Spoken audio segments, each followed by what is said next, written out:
Hey everybody, my name is Josh LaFleur from Late Start Piano. Today we're going to be talking about a method that my teacher had just explained to me. I had never heard of it, maybe some of you have, but if you haven't, then this is going to help you learn about that. So it's called the AAR method when learning the piano. If you know what it is, then you probably already know what this abbreviation stands for, but it stands for the absolute accuracy rule. Okay, absolute accuracy rule. And in essence, it is about, just as the name implies, it's about practicing with absolute accuracy. So zero mistakes. And I'm talking zero tolerance policy for any mistake. So any kind of wrong notes, any kind of bad fingering, any kind of bad rhythm practices. I'm talking expression like dynamics and things like that. Basically practicing, but not only practicing, but practicing perfectly. So no mistakes even when you're practicing. And I don't want to step on all my points here.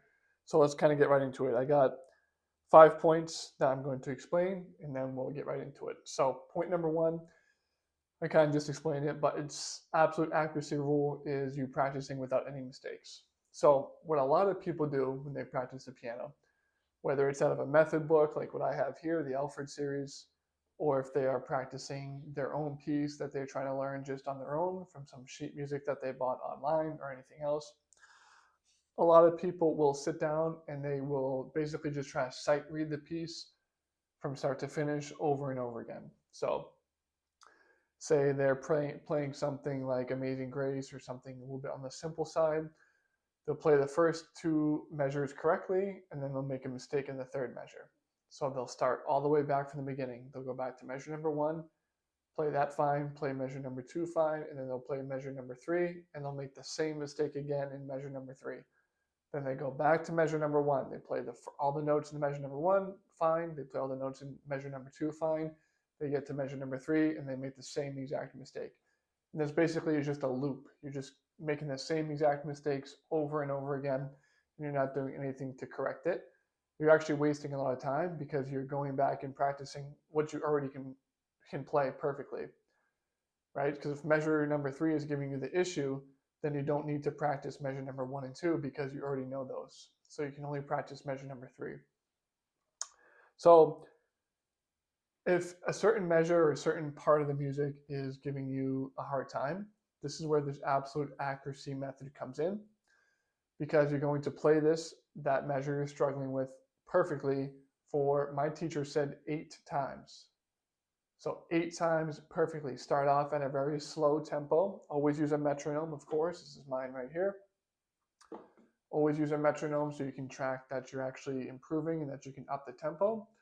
And of course, that you're staying in beat, your phrasing is correctly as well as another good piece of the metronome. But you want to make sure that you are playing it perfectly.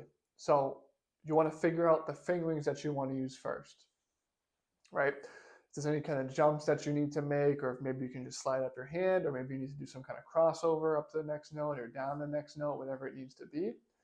Once you get your fingerings down for everything, then go ahead and start practicing the tempo very slowly.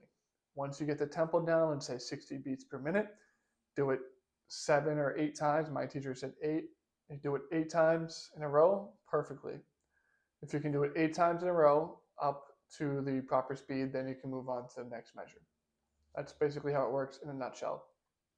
And why are we doing this? This is kind of point number two. Why do we need to do this absolute accuracy rule? This is going to be very tedious and very mundane, as you can imagine, because you're literally going to be sitting there playing the same exact thing 8 times in a row until you have it. And if you make one mistake, so if you're practicing, you're at your 7th iteration of this measure and you make a mistake on iteration number 7, you now have to go back to iteration number 1 and try to get that 8 in a row again. Okay, so it's going to be very tedious, especially if you're newer, especially if it's a more difficult piece and you're not really sure how to play it, or you just need to get that muscle memory down. It's going to be tedious, but in the end, it's going to help you because you're really going to get that muscle memory ingrained in your body and also mentally as well. Okay, so that's kind of why we're doing this, is to get that memory in place. Like in point number 3, we are training our brains to practice the correct way. So when you're practicing something and you play the same thing, but you play it 5 different ways. So if you're playing even something super simple like Twinkle Twinkle Little Star, and you're playing with different fingerings each time, or you're playing with different phrasing each time, or you're hitting different notes each time, the incorrect notes, your brain gets very confused because now you're telling it, it's like, okay, how do you want me to learn this, Josh? Do you want me to play with finger number 3 on this note? Is it an A note that you want me to play? Is it a G note that you want me to play? You basically just practiced it 7 times, 7 different ways. And your brain gets very confused, your muscle memory gets very confused, and it can slow down your progress. It can slow down your learning of that song, and it can give you quite a steep learning curve if you're changing the way you're practicing every single time you practice. That's where this AAR method kind of eliminates that, because you're giving your brain clear instructions. You're doing it the same exact way every time. So your brain is much more accepting of what you're trying to give it, right? If you think of like anything else, like if you are a business owner and you have employees, or if you are maybe a parent and you tell your kids to do something, you're trying to show them some kind of skill, maybe like some kind of carpentry, or how you want the dishes to be put away, whatever it is. If you teach somebody something the same way and you teach them 7 different ways of how to do it, they're probably going to be confused because they're not going to know which way that you want it to be done. Is it the first way you showed? Is it the 5th way, the 3rd way? Is it some kind of combination of all 7? It can be very confusing. If you own a business and you're training your employees, they are not going to be trained if you train them the same way 7 different times about how to do the same thing. But on the other hand, if you show them one way to do it, you don't introduce any other ways, and you just hammer that in and repeat it, they're going to be able to learn that much quicker, and they're going to fully understand it because you've never showed them anything else. So there's nothing else that they could know how to do because you only taught them that one way. And that's another reason why this is so good, because we're training our brains to accept the perfect way that we want this done, so that we don't have to go back now and then unlearn everything that you've done before, unlearn all of those mistakes that you made previously. Everything can be done and practiced all at the same time. Point number 4 is, again, we should be doing this 8 times. So 8 times is a lot, but you're going to realize, I think, rather quickly, as I've kind of implemented this into my own practice, is you're going to be able to learn songs a lot faster. So in the long run, even though it's kind of tedious doing it, and it can seem like it's taking a long time because you might be going through each measure 8 times in a row perfectly, long term, it's going to help you a lot, because you're going to, again, get this all ingrained into your mind and your muscle memory as well. And you're not going to have to unlearn any of the bad stuff that you practiced before. Another good reason is, just like anything else, if you practice something incorrectly, it's going to mess up a lot of other things. So not just that song, but also technique wise, if you think about that. So if you're playing with your elbows flared way out here and you just keep playing like that over and over, then you're going to feel normal. It's going to feel normal to have your elbows flared way out, when really they should be a little bit more tucked in, right? And so it's going to help your technique as well, as long as you're also paying attention to that technique and you have it perfectly 8 times in a row again. All right. Another point here, just looking at my notes, is you want to go as slow as necessary as well. So don't pretend, or don't feel like, I should say, you have to play this up to speed the first time you do it. So if the song is Allegro and you need to set your metronome for 120 beats per minute, if you're just going through the song and you're learning it for the first time, or even a certain measure or phrase for the first time, don't immediately set your metronome to 120 beats per minute, because chances are you're not going to be able to sustain that at that speed the first time you see it, and you're going to be making mistakes, and you're not going to be following this absolute accuracy rule, okay?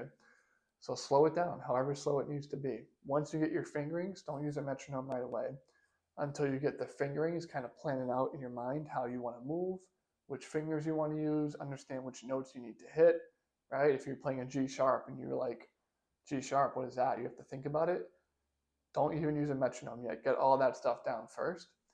Then, once you kind of have your plan of action in place, then put the metronome on. Again, start super slowly. Do it 8 times in a row perfectly.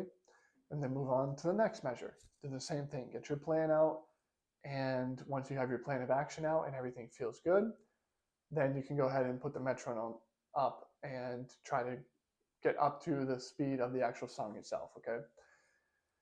Another thing as well is, as far as the speeds and the metronomes, you can kind of do this one or two ways. You can go through the entire song with a very slow metronome, right? So learn each phrase, play each phrase or each measure perfectly 8 times in a row, go through the entire song, and then put it all together. So put your metronome on super slowly, play the whole thing.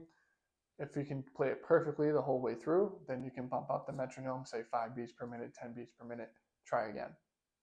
Alternative way you can do this is you can take like in groups. You can take the 2 or 3 measures, or maybe phrases would be even better if you can. I would say 4 measures roughly, and practice those, get those perfectly, bump those up to the target tempo. So if it's Allegro, you want to do 120 beats per minute.